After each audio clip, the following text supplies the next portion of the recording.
Pessoal, uma grande reviravolta acaba de acontecer neste exato momento. Eu considero um grande plot twist carpado, gente, tá? Fosse um tabuleiro de xadrez, né? Que a gente nunca sabe qual que vai ser a próxima jogada, qual que vai ser o próximo movimento, tá? Onde vai acontecer o checkmate. Esse checkmate vai ser positivo, vai ser negativo para a direita? Quem vai ser o vencedor? Quem vai ser o perdedor? Quem será derrotado? Quem vai ser o grande vitorioso aqui desse jogo de xadrez? É tudo absolutamente uma incógnita. A gente nunca sabe qual vai ser a próxima jogada. Acompanhe porque isso aqui acabou de ser revelado e você precisa ter acesso. O plano ardiloso e sorrateiro da esquerda para que o Eduardo Bolsonaro não seja o novo presidente na Câmara, ali na Comissão de Relações Exteriores, gente, tá? Desespero toma conta. Eu vou trazer essa informação também, além dessas outras várias informações. Inclusive uma bomba, tá? Contra o ministro do STF, Alexandre de Moraes. Eu vou trazer também aqui. Só não esqueça de se inscrever no canal, ativar o sininho das notificações e compartilhar o vídeo o máximo possível que vocês puderem.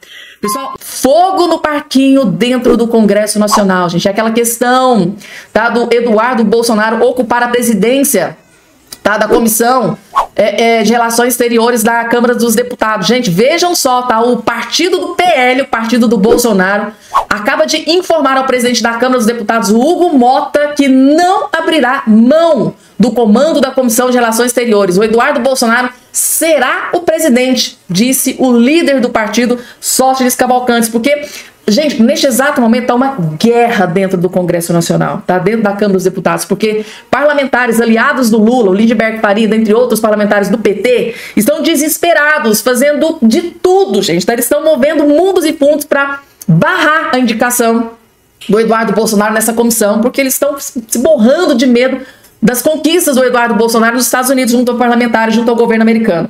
Então tá essa guerra travada. E agora essa guerra acabou de escalar num nível sem precedentes, porque o próprio líder do PL acabou de afirmar: o Eduardo Bolsonaro vai, quer vocês queiram ou não, ele vai ser presidente, custe o que custar. Vejam só o vídeo. PL de Jair Bolsonaro informou ao presidente da Câmara dos Deputados, Hugo Mota, que não vai abrir mão do comando da Comissão de Relações Exteriores.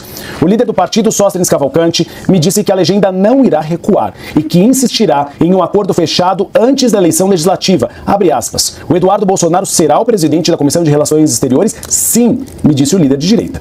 O apoio de Jair Bolsonaro ao Hugo Mota, por exemplo, na eleição que o elegeu, passou pela indicação de seu filho para essa comissão permanente. Eduardo quer aproveitar a proximidade com o governo de Donald Trump para acirrar a oposição ao governo petista. O líder do PT, o Lindenberg Faria, disse que a legenda, no entanto, não irá permitir a indicação e que tratará do tema com Mota. A Marina Demore, nossa repórter, acabou de falar com o Lindenberg Farias, o que ele disse? Que vai representar o legislativo brasileiro no exterior, no caso o Eduardo, e isso representa um perigo para a diplomacia, comprando uma confusão institucional no Brasil. O PT solicitou, inclusive, que o passaporte de Eduardo Bolsonaro seja apreendido por ele, nas palavras de Lindenberg Faria, cometer crime contra a soberania nacional ao fazer críticas ao Supremo Tribunal Federal nos Estados Unidos. Lindenberg Faria já disse, inclusive, que o PT aceita abrir mão de outras comissões para que Eduardo Bolsonaro não seja presidente da de Relações Exteriores, mas que o PT até aceita, eventualmente, que o Eduardo seja presidente dessa comissão, desde que o passaporte dele seja apreendido. Esse pedido feito à Suprema Corte é analisado neste momento pela Procuradoria-Geral da República, que ainda não tem prazo para uma manifestação sobre a apreensão do passaporte de Eduardo Bolsonaro. Mota quer definir a indicação das comissões permanentes ainda nesta semana. E tem a CCJ, a Comissão de Constituição e Justiça, que é outro imbróglio legislativo. Os partidos do Centrão têm disputado o comando dessa importante comissão. E aí deve ficar entre PP, União Brasil ou MDB. Um acordo que deve ser fechado ainda nessa semana. Ou seja, né, gente, fogo no parquinho, né? Fogo no parquinho que tá acontecendo agora, neste exato momento. Tá ali uma celeuma, tá? Reuniões aqui, reuniões acolá.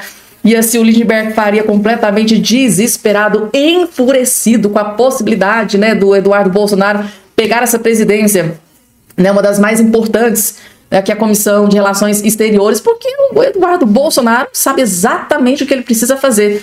E por isso esse desespero, segundo a informação também da Andréa Sadi, não é só a ala do PT, da esquerda, que está desesperada com tudo isso, tem ministro do STF, também estão extremamente desesperados, e foi a notícia que eu trouxe no primeiro vídeo que eu postei aqui nesse canal para todos vocês. Ministros do STF desesperados, gente, tá? Com Eduardo Bolsonaro na comissão, presidente da Comissão de Relações Exteriores dentro da Câmara dos Deputados. Ou seja, neste exato momento existe uma grande força-tarefa da oposição e alguns ministros preocupados, essa grande força-tarefa para derrubar e destruir esse plano do Eduardo Bolsonaro em ocupar a presidência da Comissão de Relações Exteriores dentro da Câmara dos Deputados. E aí, gente, quem vai sair vencedor dessa batalha? Coloca aqui embaixo a opinião aí de todos vocês. Aqui para vocês uma notícia que eu fiquei impressionada, que inclusive está deixando uma grande parte aí, uma parcela da galera da canhota, aliados do Lula, a base do Lula, completamente desesperadas. Porque, gente, acaba de acontecer uma grande reviravolta. E isso aqui, gente,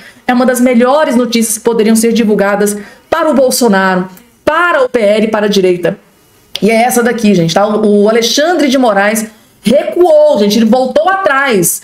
Moraes autoriza a retomada de contato entre Valdemar da Costa Neto e Jair Messias Bolsonaro. O Alexandre de Moraes acabou de tomar uma decisão, por incrível que pareça, gente, tá? Positiva em se tratando de Jair Messias Bolsonaro. Vocês têm noção, gente, tá? Da raridade disso acontecer, do Alexandre de Moraes tomar uma decisão em favor, positiva para o Bolsonaro, para o Valdemar Costa Neto? Pois bem, gente, tá? Essa informação acabou de ser confirmada neste exato momento. Bolsonaro deve estar comemorando, gente. Tem todo motivo do mundo para comemorar. O ministro Alexandre de Moraes, Supremo Tribunal Federal, revogou as medidas cautelares e autorizou, nesta terça-feira, 11/3, que o presidente do Partido Liberal, Valdemar Costa Neto, e o ex-presidente Jair Bolsonaro possam manter contato. A decisão ocorreu após o dirigente do PL ir pessoalmente à corte fazer o pedido ao magistrado. Valdemar da Costa Neto, a gente foi pessoalmente até a corte para fazer esse pedido, direto ali para o Alexandre de Moraes, e teve o seu pedido atendido. Gente, eu não estou acreditando nessa notícia. Bolsonaro e Valdemar estavam proibidos de manter contato desde o 8 de fevereiro de 2024. O ex-presidente ainda não pode conversar com outros integrados por uma trama, tá? Esse do suposto golpe aí, que tinha como objetivo de reverter o resultado das eleições. Como os ex-ministros Augusto Heleno, Braga Neto e Anderson Torres. Com a decisão de Moraes de hoje, Valdemar poderá voltar a falar com o Bolsonaro e militares. Então tá aqui, ó. Com a decisão, Valdemar pode voltar a falar com o Bolsonaro e militares, além de recuperar seu passaporte e a permissão para viajar para fora do país. Seus bens apreendidos também serão devolvidos pela justiça. O argumento do presidente do PL é que ele não foi denunciado formalmente pelo PGR, pela tentativa do suposto golpe. Ou seja, como ele ficou de fora da denúncia do PGR, ele falou, vai, mas se eu não fui denunciado, se eu não sou réu, se eu não sou, né, eu vou lá pedir, fazer o pedido. Tipo assim, o não eu já tenho, né, gente? Ele foi lá na cara dura e foi fazer o pedido pro todo-poderoso ministro do STF, Alexandre de Moraes, e pela primeira vez, gente, o Alexandre de Moraes dando uma decisão favorável, gente, tá? O Valdemar Costa Neto e Bolsonaro. O processo criminal constitucional brasileiro não confere espaço para a subsistência de medidas cautelares quando ausente um, né, procedimento investigativo ou mesmo com uma ação penal correlata, né? Ressalta a defesa de Valdemar. Tá aqui, gente, tá? De forma surpreendente, eu confesso para vocês que o Brasil inteiro tá impressionado, ficou chocado aqui, né? Porque eu vou ser sincero, quando eu vi essa notícia aqui hoje cedo, pensei, gente, eu acho muito difícil, né? Mas se a lei manda, ele teve que tomar a decisão, né, gente, tá? Como ele não é investigado, não é denunciado, não é réu, né? Não poderia ter sido outra decisão a não ser essa, que foi confirmada neste exato momento.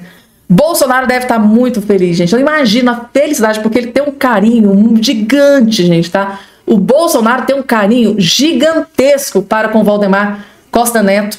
E eu tenho certeza absoluta que hoje é um dia de comemoração dessa vitória aí para a direita. Vitória para o Bolsonaro, vitória para o PL e para o Valdemar Costa Neto, agora recuperando aí a possibilidade de terem diálogos, conversar sem serem perseguidos, né, gente? Tá aí. Que informação, notícia maravilhosa, gente, tá? Vejam, isso aqui, que interessante.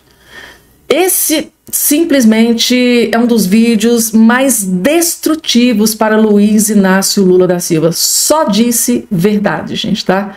Nomeação de Gleisi Hoffmann como ministra levanta preocupações sobre o rumo do governo. E dito, o governo Lula realmente está acabado. O Lula definitivamente acabou. Tá? A queda é só uma questão de tempo. Assistam. Deve ser por isso. Deve ser por isso, né? Porque se tem alguém que não tem uma capacidade de fazer articulação política nenhuma, é a Gleisi Hoffmann. Ela já foi ministra da Casa Civil numa ocasião aí anterior, eu me lembro, em outras passagens aí da última década, eu me lembro que ela não atendia ninguém.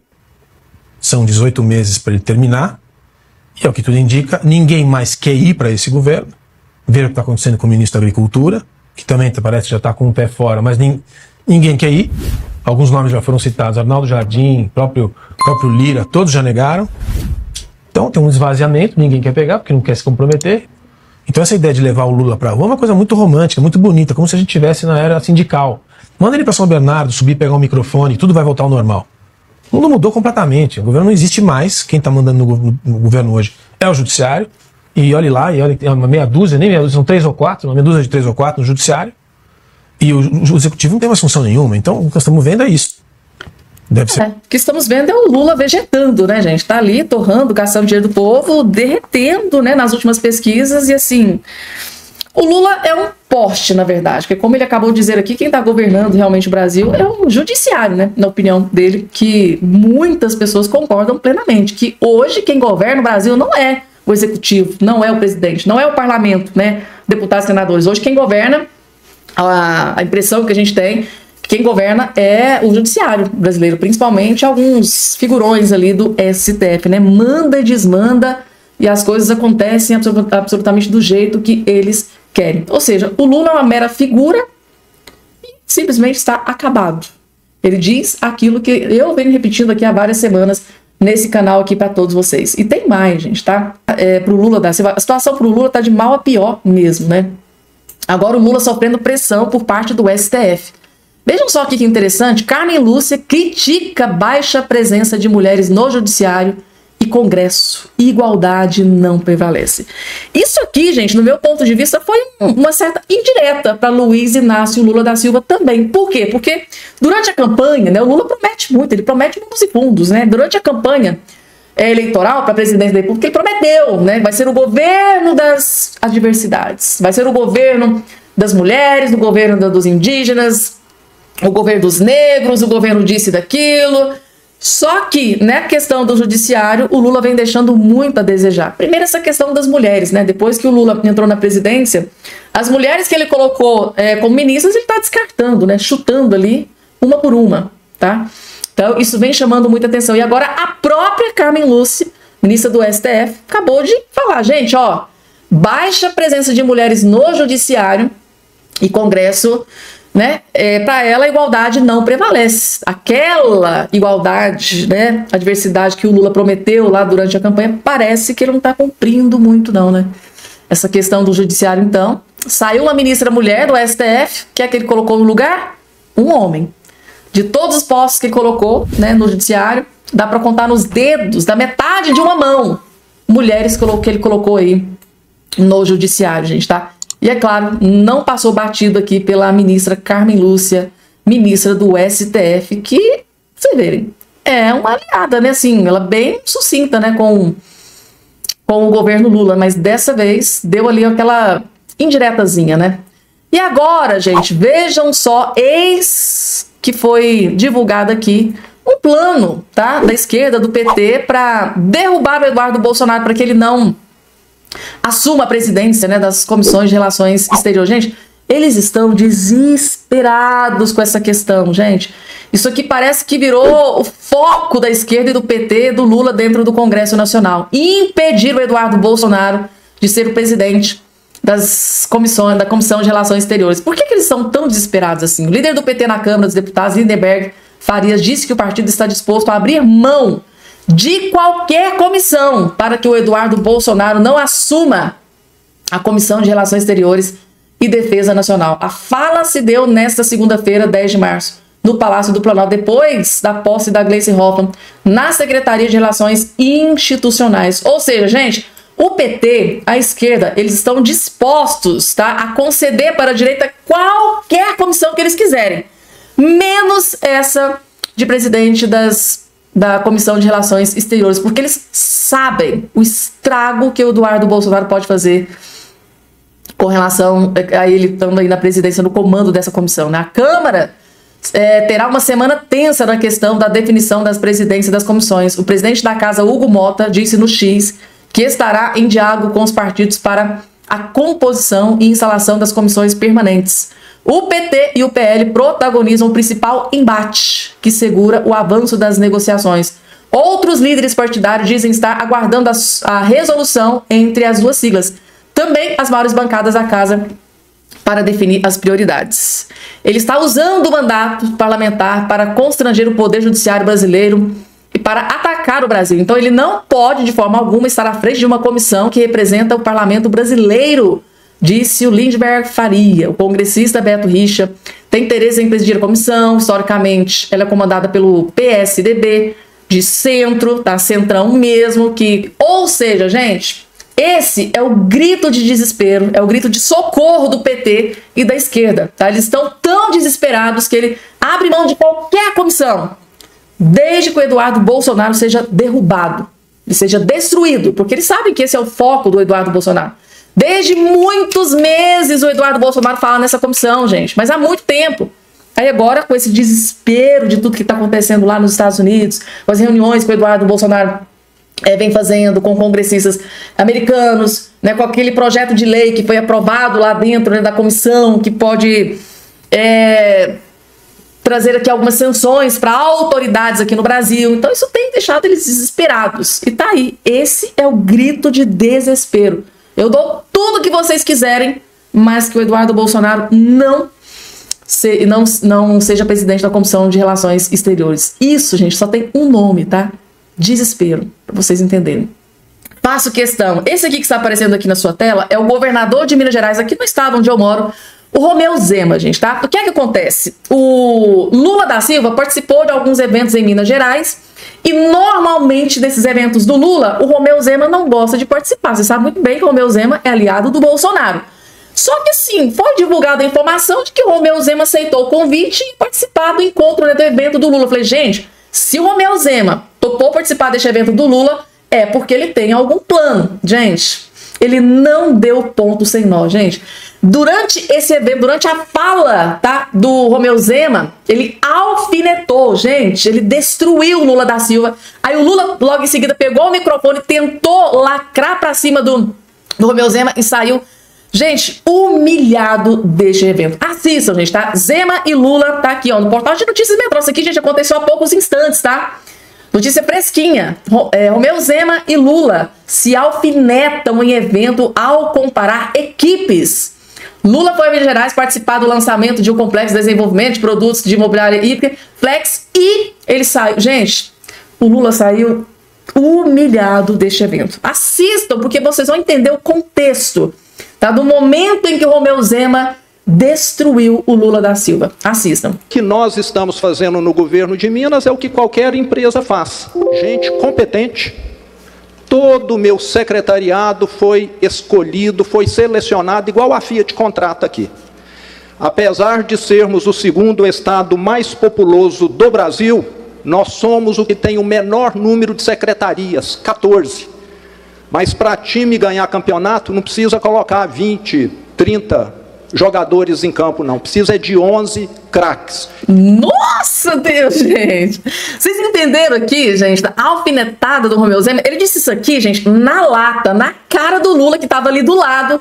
E o Romeu Zema disse o seguinte, pra gente governar, você não precisa ter 40, 39 incompetentes, né? Claro, no caso do Lula são ministros, e no caso do governo de estado são secretariados. Ele disse, olha, não tem nada, você não precisa de um monte de ministros, praticamente isso, você não precisa de um monte de jogadores no seu time, incompetentes que não fazem absolutamente nada. O que você precisa de um número reduzido, claro, né, para economizar, que é o que a gente mais precisa, mas que seja um número reduzidos de pessoas competentes, ou seja, numa fala de menos de 1 minuto, o Romeu Zema esfregou na cara do Lula que ele não precisa de 39, 40 ministros e que o bando de ministros dele são um bando de incompetentes. Ele não precisa de muitos ministros, ele precisa de um número reduzido, mas que sejam craques, que realmente tragam resultados. Aí, gente, depois dessa alfinetada aqui do Romeu Zema, o Lula da Silva quis lacrar, mas aí se ferrou ainda mais. Assistam. E é o que nós temos feito aqui. A verdade, ela anda mais devagar do que a mentira, porque a mentira voa, a verdade engatinha. Mas é melhor carregar uma verdade nas nossas costas do que a gente carregar muitas mentiras que enganam a sociedade, como nós vimos nesse país durante muito tempo. É por isso que eu tenho muito orgulho. Dizem que eu tenho sorte. Eu queria saber quem é que quer contratar um goleiro que não tem sorte. Eu tenho sorte.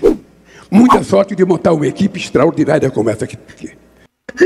Muita sorte de montar uma equipe extraordinária. Vocês viram que o Lula sentiu a indireta? Tanto é que ele fez questão de mencionar ali o número de ministros. Porque ele tem quase 40 ministérios. Na época do Bolsonaro, foi presidente da República, ele governou o Brasil com 22, 23 ministérios, governou super bem, entregou o cofre nas mãos do Lula no positivo, no saldo positivo. Aí o Lula, com esse bando de incompetentes aqui atrás, né, sentiu ali a alfinetada do Romeu Zema e fez questão de tentar enaltecer aqui o seu bando de ministros incompetentes. Vejam só como ele sentiu. De montar uma equipe extraordinária como essa aqui. Porque o importante não é discutir se você tem 1 ou 10. O importante é discutir a qualidade das pessoas que você tem. Exatamente isso, né? Como o Romeu Zema disse, não adianta você... Ele está dizendo aqui que não adianta. Não importa se você tem 20, você tem 1, você tem 10. O que importa é a qualidade do serviço. Mas qual é a qualidade dos serviços que esses ministros incompetentes do Lula estão trazendo para a população brasileira? Porque até agora é só destruição. Dos compromissos que as pessoas têm. Que compromisso, né? De fazer muitas promessas, né? Contar muitas mentiras durante a campanha e depois não cumprir praticamente nada. Eu vou dizer uma coisa para vocês aqui, gente. Esse comentário do Romeu Zema, governador aqui, eu tenho muito orgulho, gente, tá? É um dos governadores mais bem avaliados do Brasil inteiro. Isso não sou eu que digo, são as últimas pesquisas, basta vocês darem um Google.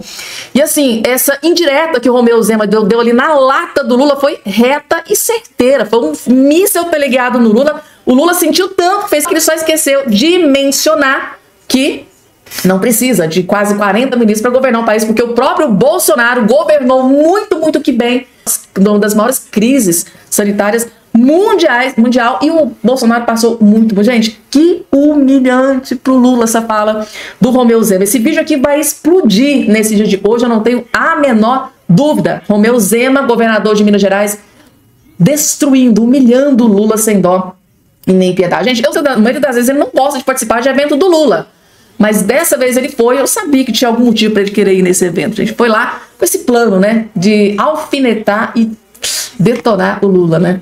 Acabou de sair sobre julgamento no Supremo Tribunal Federal por 7 votos a 4.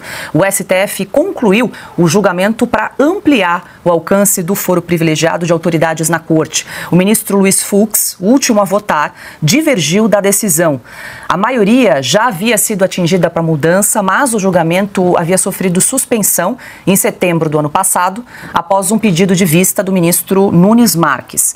Na volta da discussão do texto, Nunes Marques reforçou a maioria e votou junto com os ministros Gilmar Mendes, Cristiano Zanin, Alexandre Moraes, Flávio Dino, Dias Toffoli e Luiz Roberto Barroso. O entendimento deles é que o foro por prerrogativa de função no Supremo segue válido, mesmo após uma autoridade deixar o cargo.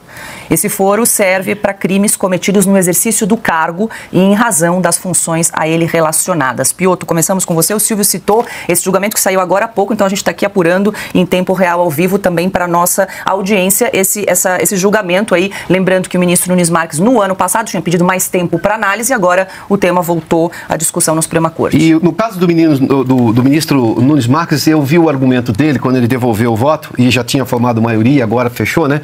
É o seguinte, ele disse, olha, mas aí a gente corria o risco de não ter crimes punidos de acordo com a lei.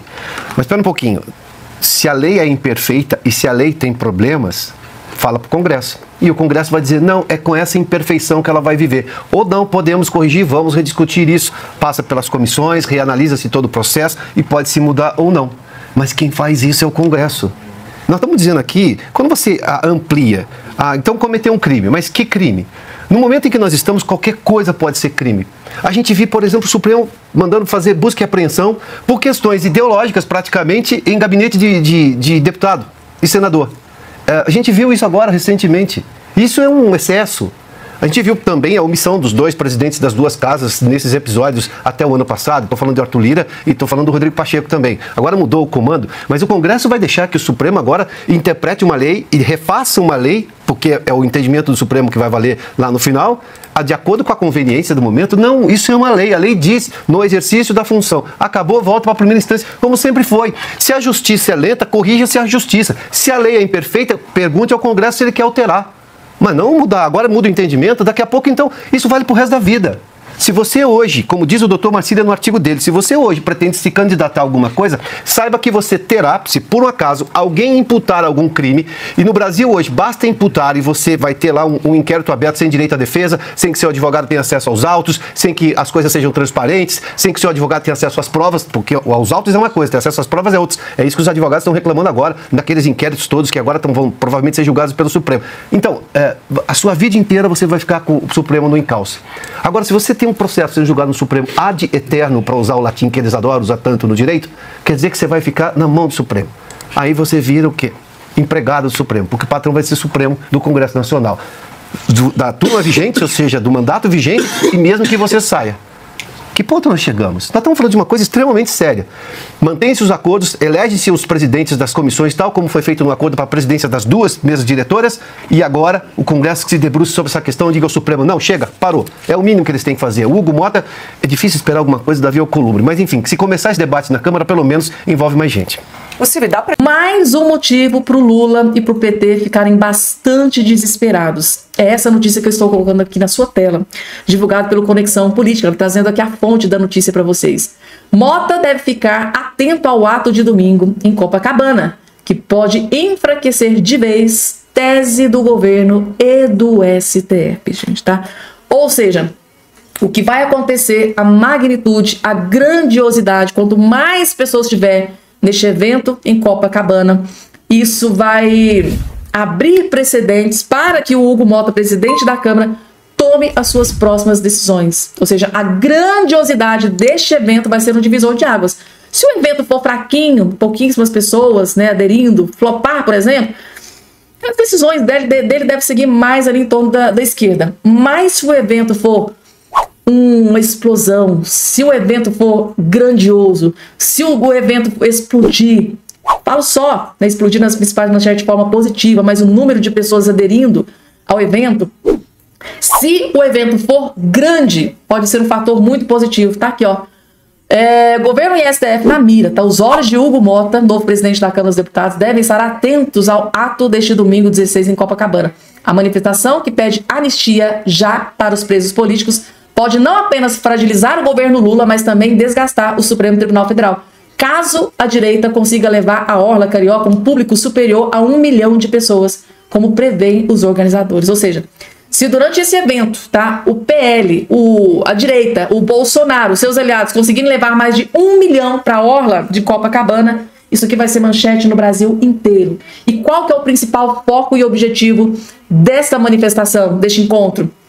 Anistia ao pessoal do 8 de janeiro. É aquilo, gente, tá? É aquela decisão que está faltando ser tomada pelo Hugo Mota, presidente da Câmara, porque basta ele tomar uma decisão de pautar esse PL, que é certeza absoluta que ele será aprovado, uma vez que o próprio Bolsonaro pessoalmente conversou com o todo-poderoso, né, o líder do PSD, o Gilberto Kassab, e o próprio Bolsonaro conseguiu o apoio do Gilberto Kassab, que detém muitos votos ali do Centrão. Então, assim, eu não tenho a menor dúvida, se o Hugo Mota colocar para votação esse projeto, né, da anistia, será aprovado sem a menor sombra de dúvidas. E tá aí, gente, tá? Tudo vai depender da adesão, se vai encher, se vai lotar, se vai ser um evento estratosférico. Isso vai ser um ponto, né, para decidida do Hugo Mota nessa questão do PL da anistia, que é o maior foco do Bolsonaro neste momento. O PL da anistia aos condenados do 8 de janeiro que estão aí sendo perseguidos injustamente. Imaginem, mais de 1 milhão de pessoas na orla do Copacabana em prol de um movimento, anistia ao pessoal do 8 de janeiro. Imaginem os olhos dos ministros do STF para tudo isso.